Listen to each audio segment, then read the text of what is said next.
안녕하세요. 드라이브텍 오디세이입니다. 이번 영상에서는 모바일리티 산업의 미래와 전망에 대해서 한번 이야기를 해볼까 합니다. 일단 영상을 시작하기 전에 이 영상은 제 개인적인 의견이며 제가 소속된 단체나 조직의 의견과는 전혀 상관이 없음을 다시 한번 이야기해 드립니다. 모바일리티 이제 산업이라는 얘기를 요즘 많이 이야기를 해요. 이상 오토모티브 인더스트리라는 그런 표현을 좀 잘 안 쓰죠. 쉽게 얘기해서 이제 자동차 산업인데 이 용어가 이렇게 어떤 차이가 있냐라고 하면은 이 모바일리티라는 단어 자체가 더 많은 걸 이제 포함하고 있다는 생각이 들어요. 예를 들면 단순히 이제 자동차라든지 이런 트랜스포테이션만 이제 포함하는 게 아니고 그 외에도 이제 UAM이라든지 이런 이제 드론 택시 같은 거 있잖아요. 하늘을 날아다니는 그런 것도 이제 같이 포함이 되고 그 외에 초소형 이제 전동화가 된 개인용 뭐 스쿠터라든지 그런 것도 같이 포함됩니다. 그뿐만이 아니고 그런 모바일리티에 이제 들어가게 되는 그런 이제 인포테인먼트 시스템이라든지 자율주행 이런 모든 거를 이제 같이 다 이제 포함해서 부르는 그런 산업을 이제 모바일리티라고 요즘 이야기하는데요. 굉장히 큰 산업이죠. 기존에 얘기하던 자동차 산업보다 훨씬 더 많은 것을 포함하고 있는 것 같습니다. 그러니까 이런 용어가 나오게 된 이유는 확실한 것 같아요. 자동차 산업 자체가 새로운 단계로 진입하고 있다는 그런 생각이 듭니다. 자동차 산업이라는 게 정말 거대한 산업이라는 생각이 들어요. 자동차 제조사에 이제 종사하고 계시는 이제 근로자들도 수가 굉장히 많고 그리고 또 그 외에도 자동차를 제조하는 데 있어서 벤더들이 많이 있게 되죠. 매뉴팩처만 있는 게 아니고 매뉴팩처가 모든 걸 다 만들 수는 없기 때문에 수많은 벤더들이 이제 존재하게 됩니다. 이제 굉장히 큰 규모의 이제 인더스트리죠. 그러다 보니까 이 자동차 산업이라는 거는 국가 경쟁력을 이제 결정할 수 있을 정도로 큰 규모의 그런 산업이라는 생각이 듭니다. 이렇게 거대한 산업이 또 있나 그런 생각이 들어요. 굉장히 이제 거대한 산업이고 단순히 이제 제조업이나 그런 개발 이런 걸로만 맞추는 게 아니고 자동차라는 물건이 가격이 이제 비싼 물건이다 보니까 거기에 이제 얽혀 있는 금융 상품 이런 것까지 다 같이 생각을 하게 되면은 굉장히 규모가 크죠. 금융까지 엮이게 되면은. 그래서 이제 자동차의 그런 이제 판매라든지 세계 이제 어떻게 흘러가고 있는지 그런 거를 알아볼 수 있는 지표로도 많이 실제로 활용이 되고 있습니다. 자동차라는 게 굉장히 이제 특별하다라는 생각이 드는데 개인이 어떻게 보면은 돈을 주고 살 수 있는 그런 것들 중에서 집을 제외하고서는 가장 비싼 품목 중에 하나이거든요. 굉장히 이제 가격이 자동차를 아무리 이제 싸게 찾아도 사실 뭐 1,000만 원대 자동차 가격이라는 게 이제 뭐 1,000만 원 뭐 더 저렴한 이제 중고차도 있을 수는 있겠지만 어쨌건 가격이 이제 상당하고 그리고 이제 위로 올라가기 시작하면은 뭐 계속 이제 가격이 올라갈 수는 있겠죠. 뭐 고급 차이 같은 경우 1억도 넘고 2억, 3억 하는 자동차들도 뭐 찾아볼 수 있습니다. 그렇다 보니까 이 자동차에 대해서 우리가 관심이 안 갈 수가 없는 것 같아요. 그러니까 자동차를 개인이 산다는 거는 굉장히 큰 투자라는 생각이 들어요. 뭐 영업용으로 사용하시는 분들은 자동차를 굉장히 오랜 하루에 이용하시는 시간이 굉장히 길겠죠. 하루에 4-5시간, 뭐 많게는 6, 7, 뭐 10시간도 사용하시는 분들도 있으실 것 같아요. 운수업을 하시거나 그렇게 되면은. 그러면은 이제 그 자동차에 대한 게 아무리 비싸도 충분히 설명이 되는 그런 이제 소비라는 생각이 듭니다.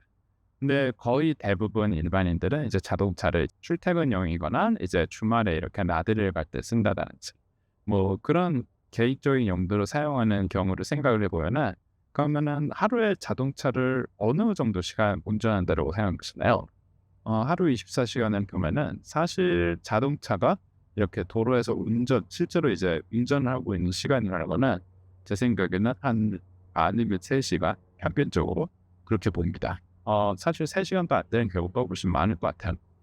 개인이 큰 금액을 지불하고 이제 구할 수 있는 물건 중에 하나일 때 그 물건이 하루에 약 90%가 아무것도 안 하고 이제 주차를 하고 있는데 이제 시간을 쓰고 있다라고 하면은 사실 약간 좀 효율적인 느낌은 안 들어요. 단 하루에 10% 시간 정도만 이제 활용하기 위해서 그렇게 이제 많은 돈을 지불해야 한다는 게. 근데 이런 자동차의 용도가 새로운 국면을 맞이하고 있다는 생각이 듭니다. 지금 AI 이야기 많이 하고 있죠. 이제 AI의 발전 속도가 정말 눈부시게 빠른 상태인데 결국에는 이 속도대로만 본다면은 자율주행이라는 것 그렇게 먼 미래의 이야기는 아닐 것 같다라는 생각이 들어요. AI랑 자동차, 모바일리티가 이제 합쳐지게 되면은 과연 우리 자동차 산업은 어떻게 변하게 될까에 대한 생각을 제 개인적으로 한번 해봤습니다. 자율주행이 된다라고 하면은 이 자동차를 하루에 활용할 수 있는 시간 자체가 굉장히 늘어날 수도 있겠다라는 생각이 들어요. 지금 하루에 10% 정도만 이제 운행에 쓸 수 있다라고 하더라면은 자율주행이 같이 되면은 사실 이제 차가 스스로 운전을 할 수 있게 되는 거니까 이거를 훨씬 더 올릴 수 있다는 생각이 들어요. 뭐 하루에 10% 운전하는 거를 하루에 한 30%, 40%까지 운전하겠다. 한 3배 정도 더 많이. 그렇게 하게 된다면 뭐 그렇게 어그레시브한 타겟이라는 생각은 안 들거든요. 뭐 하루에 한 3시간 정도 운전하던 거를 한 6에서 9시간 정도 더 운전하게 그렇게 이제 자율주행을 스스로 그렇게 하면은 어떻게 돼?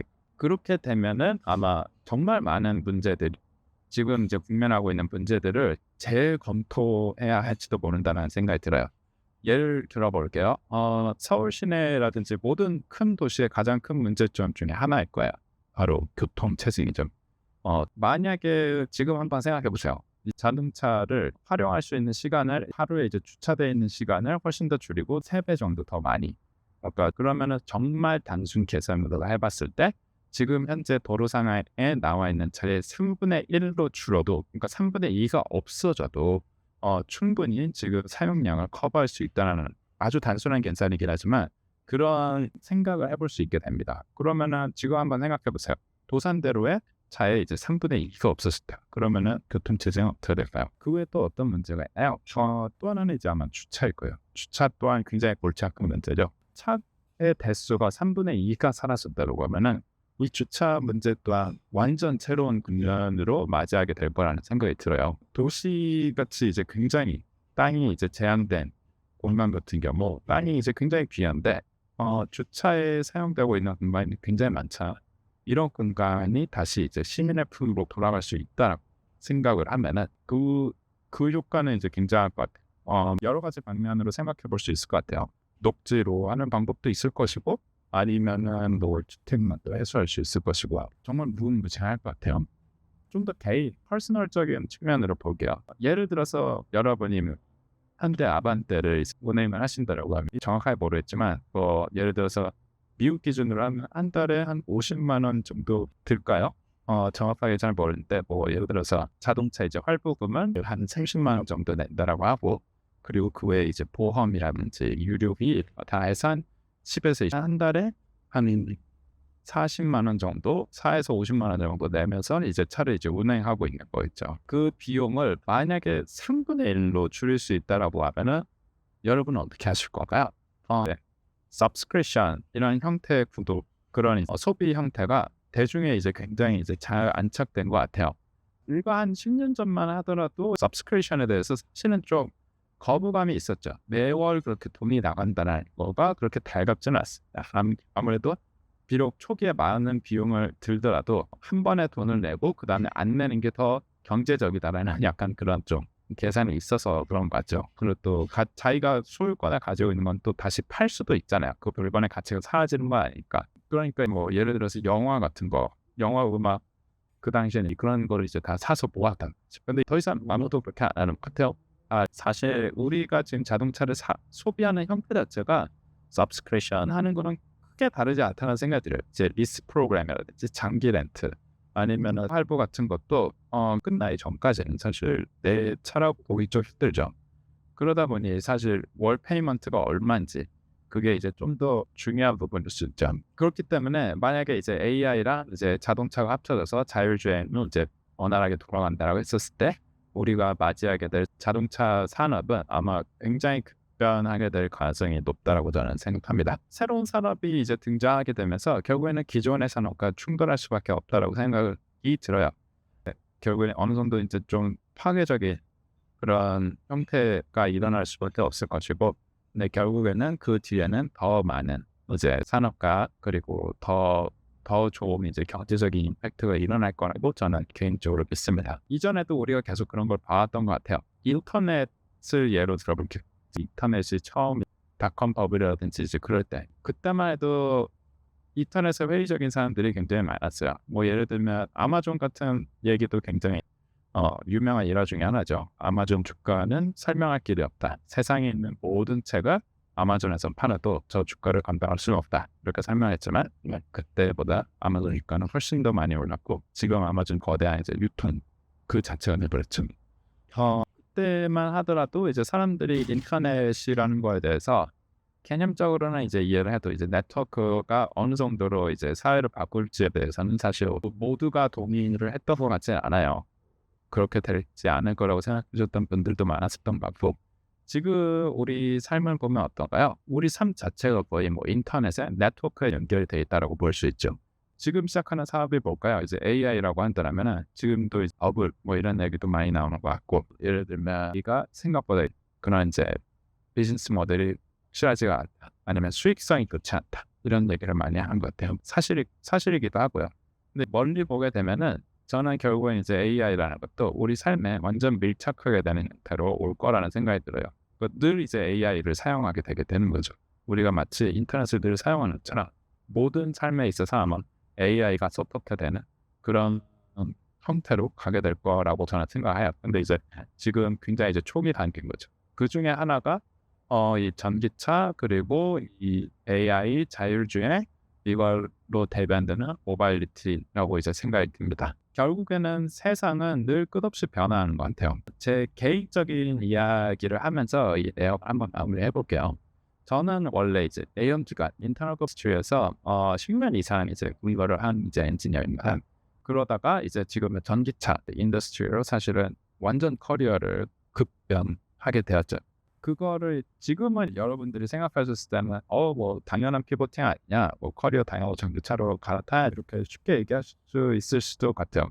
저도 지금 생각해보면 어떻게 보면 좀 당연한 것 같긴 한데 근데 그 당시만 하더라도 사실 쉽지 않았어요. 왜냐면 이미 그 인터널 컨버스션 인더스트리에서 10년 이상 일을 했으니까 모든 게 이제 다 익숙하고 거기서 이미 테크니컬 리더고 엔지니어로 제 팀을 잘 이끌고 있었기 때문에 뭐 회사에 대한 불만도 없었고 그래서 모든 게 다 좋았는데 그럼에도 불구하고 이 모든 리스크를 감수하고 다시 이제 사실 처음부터 시작해야 하는 그런 이제 피보팅을 하게 된 큰 이유는 결국에는 빅테크에서 일하게 되는 경험 자체에 대한 동경 그리고 이제 거기서 일을 하게 되면은 뭔가 또 다른 길이 열릴 수 있을 것 같다라는 이제 막연한 그런 기대감 그런 것들이 이제 주로 작용이 돼서 오게는 되었습니다. 근데 여기 와서 제가 본 거는 약간 달라요.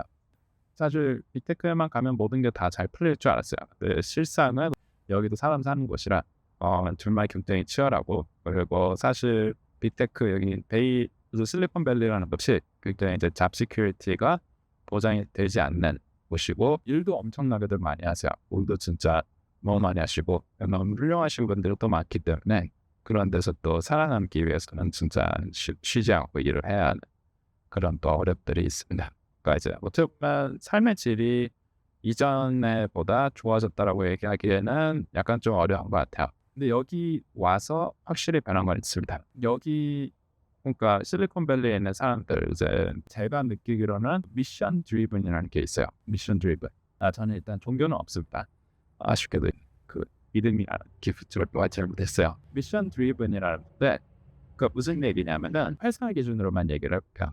그러면은 그 회사의 이제 목표가 뭐냐? 그럼 저희 회사는 이제 테스트하는 회사였기 때문에 조 테스트 결과를 이제 고객한테 전달하는 것. 그게 이제 최우선의 미션 스테이트먼트였던 거죠. 어떻게 보면은 그 챌린징한 미션 스테이트먼트야. 하지만 빅테크의 그런 미션 스테이트먼트랑 좀 차이가 있는 것 같아요. 뭐 예를 들면 테슬라를 예를 들면 서브스테이너블한 이제 퓨처를 만들겠다라는 거죠. 인류가 지속 가능한 그런 미래를 만들고 싶다는 제가 봤을 때는 굉장히 규모가 큰 스테이트먼트라는 생각이 들게 해요. 이게 어떤 차이가 있냐면은 이전 회사에 있었을 때 예를 들어서 뭐 테스트를 하던 회사에서는 지금 올해 이런 테스트 투자에 이제 설비를 신설을 했고 그렇기 때문에 새로 프로그램들을 이제 수주를 받아 우리가 더 많은 레버니를 창출할 수 있을 것 같습니다. 그래서 올해는 이만큼 돈을 벌었대 내년에 이만큼 벌 것 같고 회사의 흔히 얘기하는 로드맵 전망인 거죠. 거의 많은 회사들이 사실 이런 형태인 거예요. 근데 실리콘밸리 회사들은 약간 그런 부분 분명히 있어요. 뭐 이렇게 매출을 어디까지 올리고 뭐 그런 거 당연히 있죠. 가장 중요한 부분이니까. 근데 그것뿐만이 아니고 좀 더 미션 드리븐적인 요소들이 있어요. 뭐 예를 들어서 자율주행을 어느 수준까지 언제까지 하겠다. 아니면 뭐 라지 랭귀지 모델을 언제까지 하겠다. 뭐 그런 약간 미션 스테이트먼트가 있는 거죠. 그런 것들이 뭐랄까 그 전에도 이런 테크놀로지 같은 거에 대해서 탐험하고 뉴스를 읽고 그리고 늘 그런 동향을 파악하는 거에 대해서 굉장히 관심이 많은데 여기 오고 나서부터는 그런 거를 이제 생각하는 방법이라든지 말을 하게 되는 방법 그런 것들이 훨씬 더 좀 더 구체화되고 그리고 좀 더 저 역시도 그런 스테이트먼트가 있게 말을 하게 되고 행동하게 된다라는 그런 거를 좀 깨달았습니다. 결국은 지금 전기차 그리고 자율주행 이런 것들이 새롭게 이제 올라오고 있는 기술인 것 같아요. 이제 기존에 있었던 질서와 결국 충돌하고 있는 것들이죠. 여기서 우리가 갖춰야 할 그런 태도, 그러니까 부디 그거에 대해서 우리가 시니컬해지지 말자라고 얘기하고 싶어요. 그러니까 이 새로운 기술에 대해서 냉소적인 태도를 가지고서는 아마 우리의 기술을 정확하게 알아보기가 힘들 것이라는 생각이 듭니다. 채널 이름이 오디세이. 오디세이가 이제 그 여정이라는 뜻이잖아요. 쉽게 얘기해서 드라이브 텍 오디세이. 이제 드라이브라는 단어를 쓴 이유는 그런 이제 모바일리티라든지 제 자동차부터 워낙 좋아하니까 그런 드라이브를 이제 썼고 테크놀로지 그리고 오디세이. 자동차 산업 자체가 이제 큰 변곡점에 있다는 생각이 들어요. 이게 어떻게 될 것인지, 테크놀로지가 어떤 방향으로 흘러갈지 우리 다 같이 한번 여정을 떠나보자라는 그런 마음을 담아서 이 채널 이름을 이제 짓게 되었는데 냉소적인 태도보다는 우리가 더 그런 도전적인 자세로 이 기술을 발휘하는 게 아닐까 그런 생각을 합니다. 많은 분들이 지난 영상에 이제 굉장히 뜨거운 호응을 해주셨어요. 좋아요도 많이 받았고 이제 뷰어 수도 엄청 나왔고 그리고 이제 댓글이 너무 많이 날려서 사실 이제 제가 원래는 다 답변을 해드리려고 했는데 도저히 답변을 다 달 수 없는 상황에 돼버렸습니다. 또한 워낙 이제 제 업무랑 이제 관련돼 있는 부분이 없지 않아 있다 보니까 사실 그 세세하게 다 답변 드리기는 확실히 좀 어려운 부분이 있는 것 같아요. 그래서 일단 오늘 영상은 이제 여기까지 하는 걸로 하고요. 다음번에도 더 좋은 내용으로 찾아뵙는 걸로 하겠습니다. 그러면 다음번에 또 봐요.